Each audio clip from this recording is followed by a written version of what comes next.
I hope you're aware. I'm probably just It's good. YouTube, it's the Deuce back again. Looking a little spiffy tonight.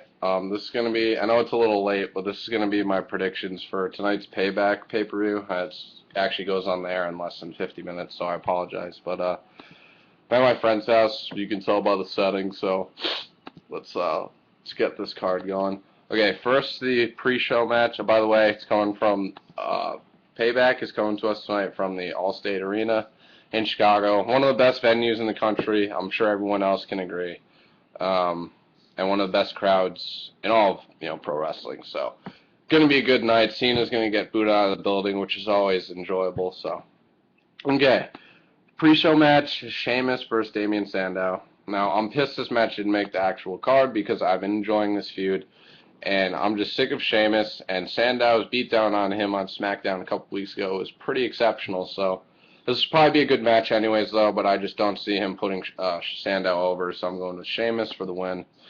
And then the actual card, I doubt this is the actual order of the card, so everyone don't get your panties in a wad. The Divas Championship match, AJ versus Kaitlyn. I was just reading, apparently AJ's legitimately sick, like really sick today, so talk about fucking shitty timing, but I hope it doesn't affect her.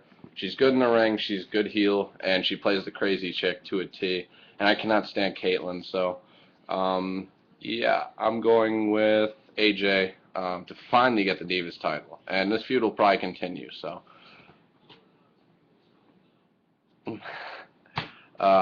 Yeah, so AJ for the win there. Then we got, I swear this is like a Night of Champions card. Every title is on the line. So next is the United States Championship match, Kane versus the Shield's Dean Ambrose. This should be a pretty good match. I'm going to go with Ambrose to get the win, with or without help. I hope it's clean, because when heels get wins clean and they don't cheat or whatever, it always makes them look stronger. And plus the marks don't have to say anything about it, so, or the smart marks, whatever, smarks. No, trust me. And then next is the tag team title match, Daniel Bryan and Randy Orton versus the other members of the Shield, Seth Rollins and Roman Reigns. This is going to be a really good match. Daniel Bryan is just so over right now. He's the most over guy in the company, and apparently I've heard there's rumors of him turning heel during this match, which I don't understand Vince's logic. The most over guy in the company right now, you don't turn him heel. You keep him face, and you continue to build him up that way.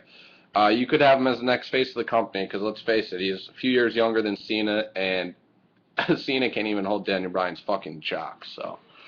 This should be a really good match, so if anything, it better be a fucking Orton heel turn, because I've been waiting for that for well over a year now, and I'm starting to lose patience, so. Daniel Bryan heel turn would make no sense, so. I'm going to go with Roman Reigns and Rollins to retain their titles, and some sort of miscommunication by Bryan and Orton leads to their loss. So next we have the triple threat match for the Intercontinental title. Wade Barrett defending against The Miz, and Fandango's replacement, Curtis Axel, the newcomer.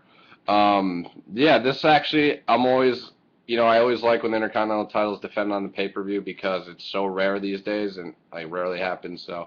In fact, it's a triple threat match. Yeah, I'm looking forward to it. Barrett, I'm a big Wade Barrett fan. I hope he's been a good Intercontinental champion, and I'm gonna predict him to retain. I don't see Curtis Axel winning it just yet. I don't like when they push guys too quickly, like they give titles to guys right away when they should build them up a little and then give them titles after a couple months. Yeah, so this should be a pretty good match. I'm gonna pick Wade Barrett to hit Miz with a bullhammer and retain the title.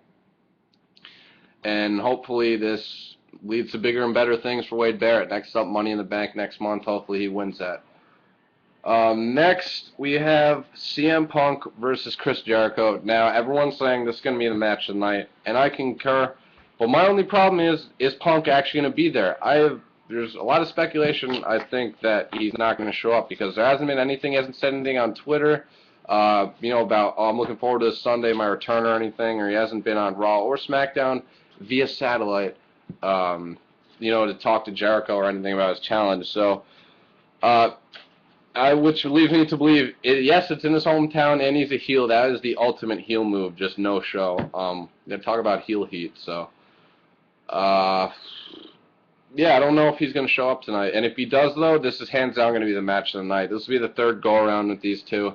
Punk's 2-0, so you got to believe Jericho will get the win. My prediction, Punk doesn't show up. Paul Heyman comes out. Maybe someone else faces Jericho, and Jericho beats them down or whatnot. And if they have the match, I see Jericho winning. So, yeah. So that's my prediction for that. Next, for the first of the 2 world title matches, the World Heavyweight Championship, Alberto Del Rio challenging my man, Dolph Ziggler.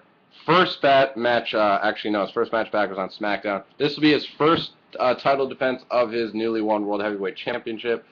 Del Rio's a face is, it's really not that great. Kind of boring, but he can still go in the ring. I respect his in-ring work, and these two have good chemistry together. They've worked together before, so I'm expecting nothing short of a good match. This should be one behind the Jericho Punk match. If it does take place, it'll be the second best match of the night. Yeah, it could be the best match. Who knows? So I'm going to pick Ziggler to retain. He's not going to drop the title just yet, and if he does, I will break everything in sight. So yeah, Ziggler to win that. And next, we have the main event, the 3 Stages of Hell match for the WWE Championship. We have the Ryback taking on, guess who, Super Cena. Now, this is only the 4th match. This is only the 4th 3 Stages of Hell match in WWE history, and guess who's been in all 3 before? Triple H. First one was a No Way Out 2001 against Stone Cold. Awesome match. I have that on DVD, actually. Then it was Armageddon 2002, Triple H against Shawn Michaels. Trips won both of those. And then it was 2009, the last Bash pay-per-view, Triple H and Randy Orton, when Orton was in his prime of heel times. Orton actually won that. So, yeah, this will be the 4th 3 Stages of Hell match in WWE history. First match is a lumberjack match, so there'll be 30 superstars surrounding the ring. The next stage 2, is a tables match. You win by putting your opponent through the table. And the third fall, and if necessary, is an ambulance match where you have to incapacitate your opponent to the point where they can no longer continue, and you load them up into the back of the ambulance, and the ambulance drives out of the arena to the nearest medical facility. Now, I know Cena is going to win this. I mean, I heard Vince is just doing this because he wanted something epic to put Cena over for the summer. Well, why does Cena need to be put over again? That's what I want to know. The guy's 36. He's already a, 12-time WWE champion. It's a disgrace he's even that close to Ric Flair's record. And so with that being said, I hope Ryback dishes out as much punishment as humanly possible. I've been actually impressed by his promo work. He's cut good promos on Cena the past few weeks on Raw.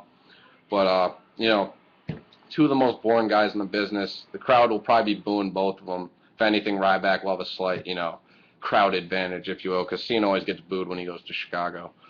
And, yeah, so that's pretty much it. My prediction, I'm picking Cena to win the lumberjack match, Ryback to win the tables match, and then Cena to win the 3rd and decisive fall, the ambulance match. Now, this match could be good if they book it right, if they give these guys enough time for each fall and let them dish out as much punishment as humanly possible. An ambulance match could be pretty entertaining. But I'm going to pick Cena to retain, and I've heard rumors that Bray Wyatt and his Luke Harper, I think, and Rowan, I forget what the other fucking guy's name is. Hang on. Yeah, Bray Wyatt, Eric Rowan, and Luke Harper. Apparently, I've just been hearing they've been spotted at the, my food came, airport in Chicago, so they could be debuting tonight, and would it be surprising if they attack Cena? Because whenever someone debuts, Cena seems to be the popular target, so that's pretty much it, guys, my predictions for tonight's Payback pay-per-view. So, let me know what you guys think. I'm sorry I'm uploading this so late, but what are you going to do? Comment, subscribe if you want to, and let me know what you guys think is going to happen. If anyone's turning heel, if you think Bray Wyatt and his family is showing up, I personally hope he does, because those promos have just been absolutely brilliant, and this guy has the potential to be the true first villain in pro wrestling and so on. I'm talking about villain as an Undertaker crucifying people back in the day. Yeah, enough to put the little kiddies to bed early, so. Yep, that's pretty much it, guys. Payback's going to be pretty, I guarantee you it's going to be pretty solid tonight just because of the crowd, Chicago. So, we'll see on Punk Show. Who knows? What do you guys think? Down in the comment section. Let me hear your thoughts. And, yeah, this Deuce, I'm out. Peace. I'll be back for my review later. Peace out.